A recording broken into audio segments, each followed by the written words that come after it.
Welcome back to my channel. I will be doing 10 travel tips for you guys today. Now I know that some of these may or may not apply to you. This is just my travel tips that I wish I knew. Now I went to Italy and Spain for 3 weeks in May this year, so middle of May is when I left, and I came back early June.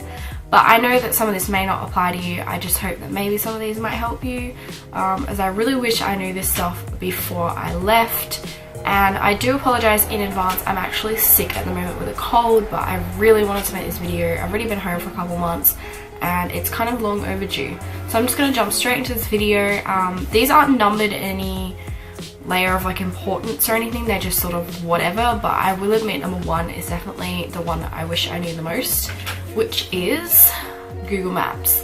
I really wish I knew about like the offline maps. Like I did know about them, but I wasn't really using them to begin with until I met a girl called Aisha in Florence who was using the offline maps to get around the city and find her way back to the hostel.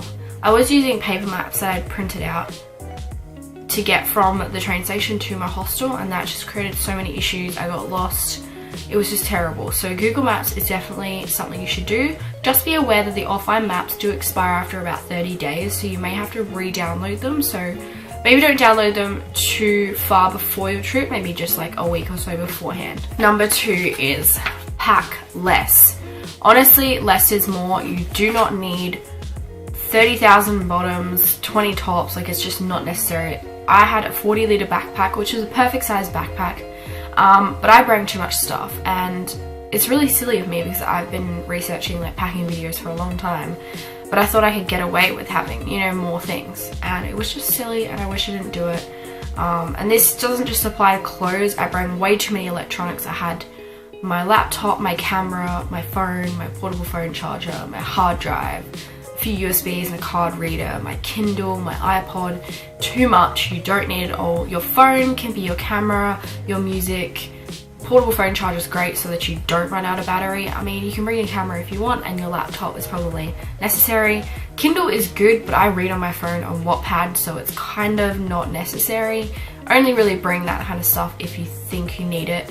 But I got to the point where I just wanted to actually send stuff home. It was so heavy. So just pro tip there for you guys, just pack less and keep things like neutral colors so you can sort of work everything together, and you'll have less problems getting changed and trying to match your outfits.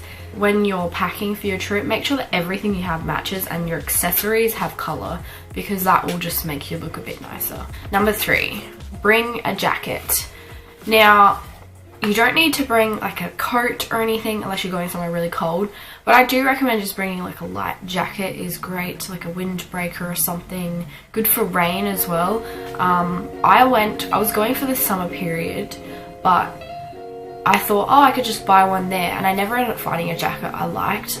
Plus a lot of them were really expensive. Maybe I was just shopping in the wrong area, I don't know. But I never found a jacket I liked, and I did get pretty cold even though it was transitioning into summer. But I really just wish I brought a jacket, and even a pair of jeans, just one pair of jeans is really good because it does get a bit chilly. Like the weather can be unpredictable. Think of it as like home, like Europe's not permanently hot all year round. What's this? Number four, read reviews. This is a really important rule because although it might have a high 7, 8, 9 rating, you still should read the bad reviews, because I went to Madrid and the hostel I was in was actually terrible, even though it had a fairly okay rating, and I think the rating was only higher because of where it was located, which is right near the Gran Via, which is the main street in Madrid. But it had terrible internet. There was no internet above the reception floor, so you had to stay in reception to access any Wi-Fi, which meant that everybody staying there was in that area, so it was really crowded, just weird, and the sheets and stuff were like awkward, and the bed was gross and rickety. Anyway, I could probably go into a more in-depth review about that, but I'm not going to. But I just think definitely read reviews, good and bad ones, just to sort of know what you're going into, and you can make better choices. This is number five, research. Just just do your research. Like, I really wish I'd researched more about the cities I was going to. I had absolutely no idea what to do in Madrid when I got there, even though I'd already booked 5 nights to stay there. I know, I'm an idiot. I punch myself in the face every time I think about it, but I just think you should really know a bit more about the city that you're going to. Don't just add it in there as a stopover for no reason. Pick places you actually want to go to. Don't just chuck it in there because, oh well, I can tick that off my bucket list kind of thing, which is sort of the mentality I had, although I didn't expect it to be bad or anything. I didn't really like Madrid. That is my personal opinion. A lot of stuff happened to me when I was there, so that's probably why. But yeah, I just think doing your research really does pay off. I got really lazy with that, so I can't blame anyone but myself, but I just thought I'd let you guys know that is one of the most important rules. Is this number 6? I can't remember, but stay close to transport. Yeah, I drew like a really bad looking train on here. Yeah, I don't even know what that is. But I recommend that you stay close to a train or a bus or some type of transport, so that when you go to the place you're getting to, it's easy to get to your hostel, it's easy to leave. It saves you so much hassle. You don't have to worry about, oh my god, I'm gonna have to walk 5 kilometers or I have to spend 20 euro on a taxi or whatever. It makes the day of travel a lot better for you. I think this is number 7, a portable phone charger. This is definitely my favorite one because this saved my life. Like, you want to be able to stay in contact with people even if you can only contact them through Wi-Fi. Just get a really good one. I think I have a Sony one and I paid $90 for it, but honestly I still use it even just here at home. I just whack it in my bag. It is so handy. One of the best things you can have. Your phone will die, let's be honest, and you don't want to get stuck somewhere without your phone. And this is number 8, travel with a reason, guys. What I mean by this is that when you're going somewhere, have an idea of what it is that you want to do or experience or achieve when you go to that place, rather than just picking that place for no reason, you know what I mean? Oh, I'll just go there, whatever.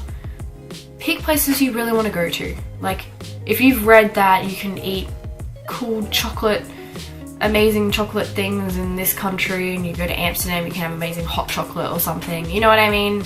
Or you go to Belgium, you have the Belgian hot chocolate, or Swiss hot chocolate in Switzerland, you know what I mean? Like, you go somewhere for a specific reason. Maybe you want to go ice skating there, like say you go to New York and you want to ice skate in Central Park, whatever. You know, just sort of have an idea of why you want to go to the places you want to go, and you'll enjoy it so much more. This is number 9, which is stay in contact. Facebook, Instagram, WhatsApp. Doesn't matter, any of them is good. Maybe you end up having their phone number. I did stay in contact with some of the people that I met when I was over there, but I really wish I got more people's details. Maybe you just bring a book and write down people's names and numbers or something. I don't know, an address book, a contact book.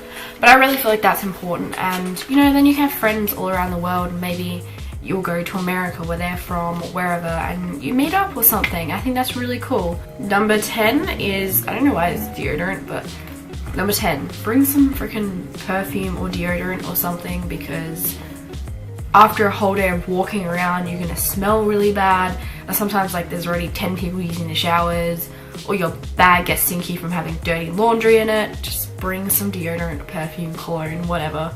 I had to buy some, and it was kind of hard to find because a lot of the stores are little tiny convenience stores. So just get some deodorant. And bring a razor if you're a woman too. I forgot to bring a freaking razor, and I had the hairiest armpits and legs of my life until I got to Barcelona, where I had to go buy a packet of disposable razors. Anyway, that's the story for another day. I hope you guys enjoyed this travel tips. I'm sorry I like ramble a lot, but I hope that some of them might help you when you're traveling. Anyway, if you did enjoy this video, give it a thumbs up. You can comment down below your travel tips from other people or things you wish you knew. And don't forget to subscribe to this channel. I'll see you later. Bye, chickens.